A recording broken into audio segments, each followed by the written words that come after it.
Welcome back. Let's bring in our guest, Mr. Onyekachi Adekoya, is a security consultant. He joins us virtually. Mr. Onyekachi, thank you so much for coming on the program. Well, thank you for having me, and good morning to the viewers. Let's begin what is of interest and is making everyone literally curious. The North Central is no longer news that they've invaded places like Plateau and Benue, but there's a dimension it's taken now as far as the issue of insecurity is concerned in Kwara. It looks like there is a plan by these terrorists to overrun Kwara.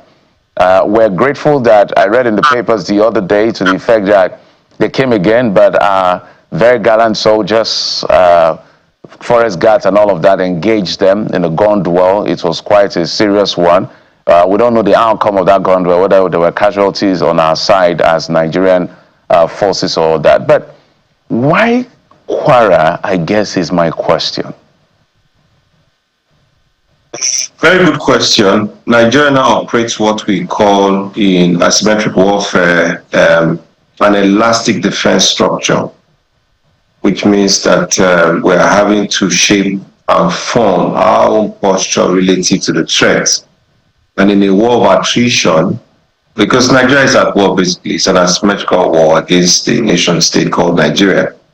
It is to the advantage of a nimble, highly dispersed group to keep our own military formations moving, to keep exploiting weaknesses, to remain mobile, to remain agile, to hit and run, and then to set up in terrains where they have studied and understudied and reviewed response and what it would be like, and to exploit those gaps. So unfortunately, we come on air and we say the same thing again. The federal government alone cannot resolve our insecurity problem because we will remain too flat-footed.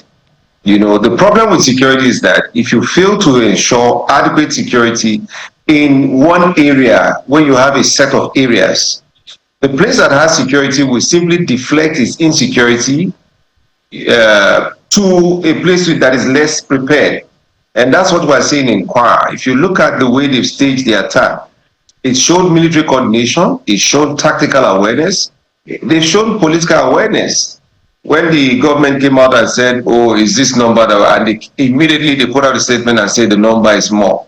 So there's a level of situational awareness that shows a certain ingrained sophistication to suggest that it's not just a local matter, even though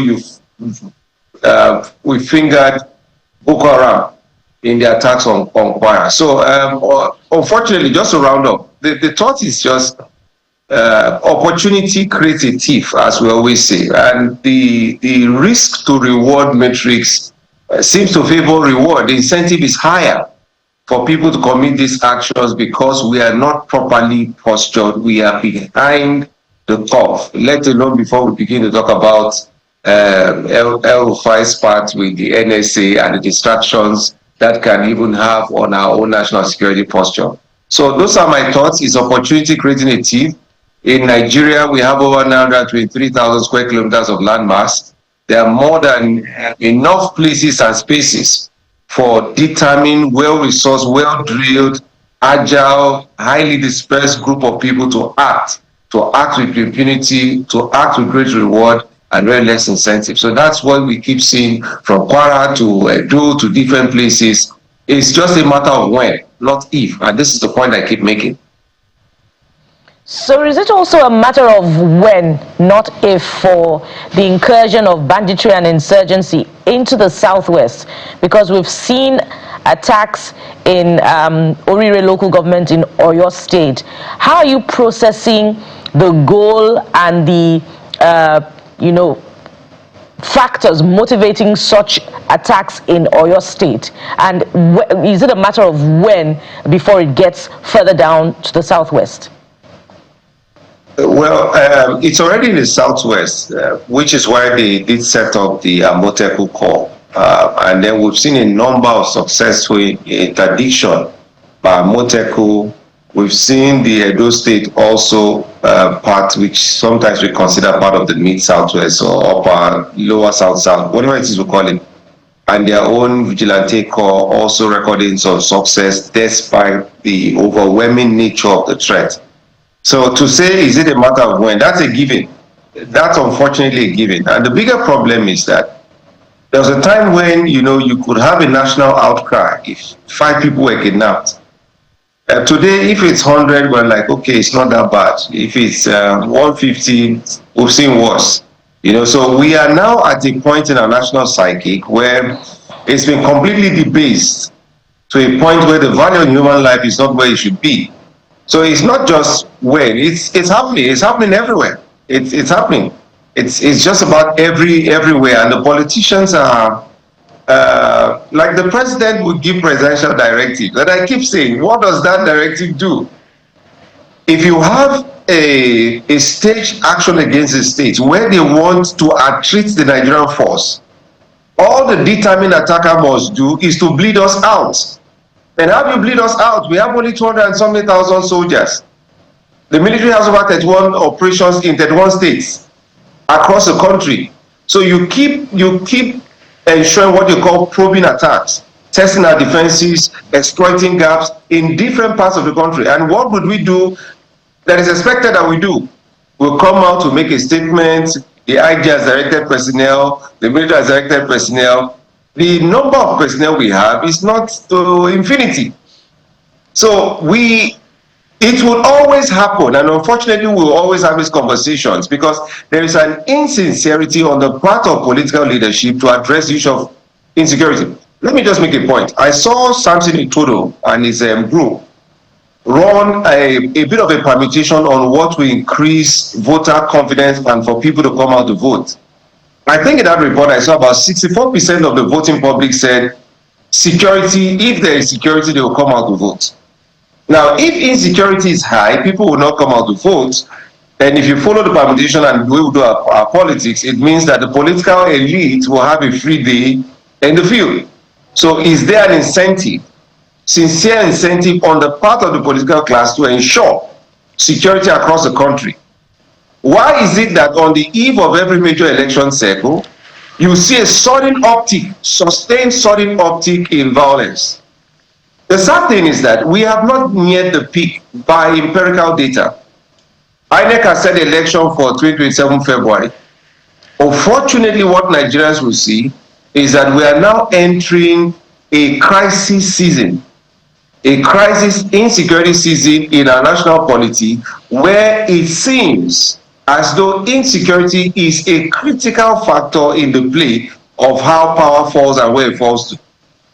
So that's the reading to all of these things. So it's not a question of if or when. It's happening already. It's with us. Sadly, it has not peaked.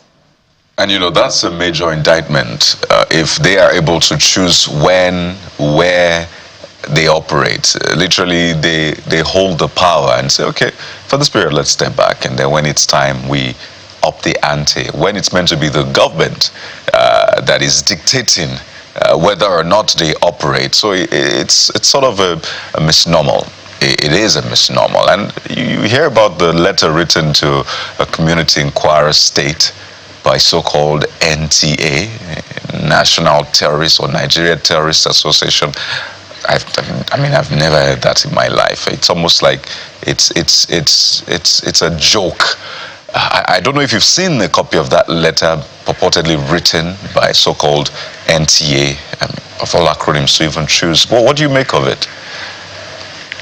No, that's what I said, that if you look at the modus of operation, you will see a maturing of operation. There's in domain of warfare, information space is also a domain of warfare. And there's what you call psyops. Even propaganda, when you're engineering it to achieve a set of objectives. It's all propaganda, and you see how measured they are. And when the government said, oh, it's 20, 30 people, they put out a statement and they gave the numbers accurately, countering immediately the narrative of the government. When you put out circulars like this and say there's an association, and then you hear that the phone of the NSA is being tapped, it's all working on the psyche of the Nigerian state. It's within the information domain we are receiving a barrage of assaults, as it were, on our psyche as a country. And importantly, the psychological import is that if there is when you start with the CAC, for example, National Association of Terrorists, it means law enforcement cannot come to your aid. You better pay up and do what these terrorist groups are asking. It's part of the MO, the right to communities, the request for tax, for people to go to their farms, you must pay.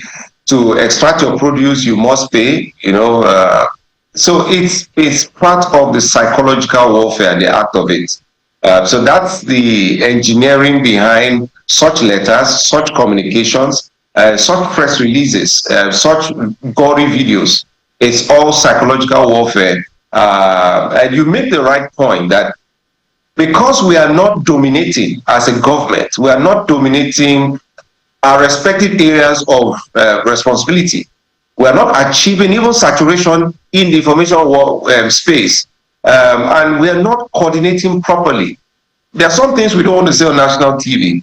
It makes some of us bleed in the heart to think that a country that is as vast and well-read, with over 250 million, 30 million Nigerians, that the people responsible for some national assignments are a bit too drawn into the politics of APC, PDP, ADC, and the rest. We don't have strong institutions that is able to read the room properly and create a strategy, structure, system, program that can pick up the little things you consider insignificant, piece it together, read the trend, and mitigate what is happening. So that's what you see, that in the information space, these actors have an advantage over and above.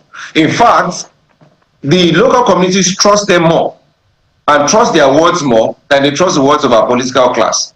So that's the bigger problem. So once you degrade the society to that point, where the fabric that holds society together is threatened, then you find people acting up in silos, people resolving to self-help, and self-help may be paying these insurgents, aligning themselves with them, because of religion, because of local context, whatever narratives the people are selling at that local level, the people buy it up and they are more aligned even for their own personal safety, because they find it more sensible to relate and cooperate more with these actors in their space. Because at that remote area where there is no local government, where the local government chairmen are in the state capital, where the state governments are more in Abuja than in their states, it's to your tent, O Israel, all man for himself.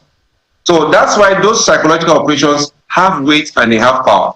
That's my assessment of that. In winding down, Ms. Onyinyechi, let's talk about, have we come to a point where we have now settled and normalized spike in insecurity prior to election cycle? Is that the country we now live in? Well, following the trend since 1999 and following what the data is saying, the worst of it was in 1999.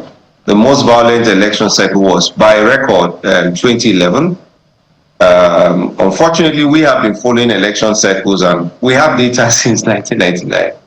And yes, insecurity is a major factor in determining electoral outcomes in Nigeria. There's no doubt about that. The logic is if you can destabilize the opposition in their stronghold, you lose, you cause them to lose votes, in their strongholds. And if the other party can do the same, so where people are trying to act out against each other, it's there. Then another thing is that insecurity is used as leverage.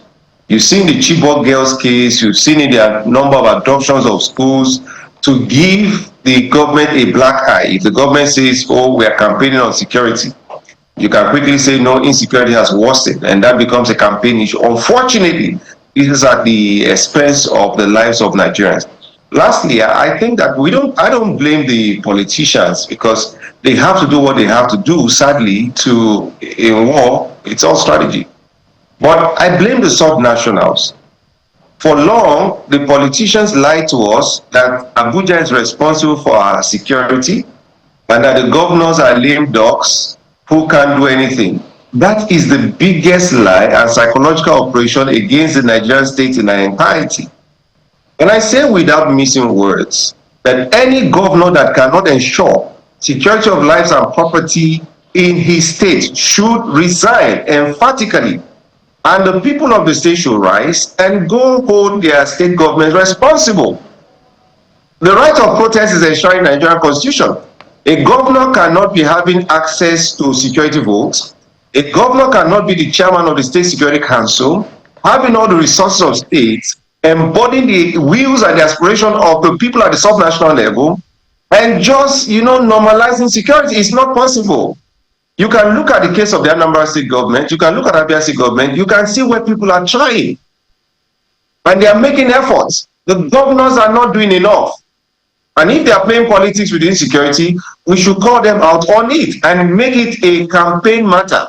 In states where insecurity is high, people should vote out the government and bring out governments that will ensure security. But if they cannot go to the polls, how do they vote? How do they vote out? That's another chicken or egg case. I hope that one day we're going to mature beyond this, what I call juvenile politics of using instability and the lives of our people as a joke just to score political points, whether it's orchestrated or by coincidence. Mr. Onyeka Adekoya is the MD Aquiline Intelligence and Defense Consulting, a security consultant joining us on the program to bring his expertise to bear. Thank you, sir. We appreciate your coming. Thank you for having me. Thank you. We still have a lot more to talk about: election, Ogun governance, issues in Amasirada in Ebonyi State, and then the lives of Nigerians in South Africa. So stay with us. We'll be right back.